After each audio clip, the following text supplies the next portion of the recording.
骗案件真多，这咱知影。即马连检察官都拄着诈骗集团。顶个月27，台南一个女性检察官收到诈骗集团借钱的消息，为了将因的这个口座要甲冻结，伊呢一直骗到这个口座得到了呢，交汇1箍，煞来去报警。有人讲，这个警方当时是冷处理，甚至过程中佫敲说报案的检察官，讲明知影诈骗佫汇款，一直到这个检察官表明身份了后，才立案侦办。警方官员出面澄清讲，无这个代志，受理报案一定会依法侦办。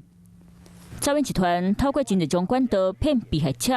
顶个月27号，台南有30多岁查某检察官，因为好朋友的社群河北红亲戚，伊收到借钱的消息，为了甲诈骗集团的口座动起来，来家摕到口座了后，汇1箍互伊，随了到派出所报案，结果这件代志佫互藏伫咧网络顶架了。查某检察官报案的时，警察无啥想要处理，甚至佫家口说，明明知影是诈骗，佫汇钱互人。落尾等到检察官讲家己的身份，才关键处理，会骂讲敢讲损失1箍，无算是诈骗。嘛检察讲人咧做，天咧看。在司法实务上会认为这个没有成立诈欺取财的既遂，但是依旧会有诈欺取财未遂的问题发生。依规定受理后，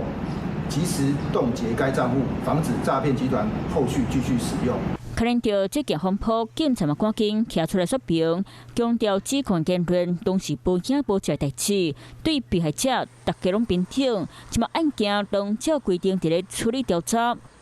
Hello， 我是林明瑞，想要抢先掌握最及时的新闻资讯吗？赶快订阅、按赞、开启小铃铛，锁定我们华视新闻的 YouTube 频道。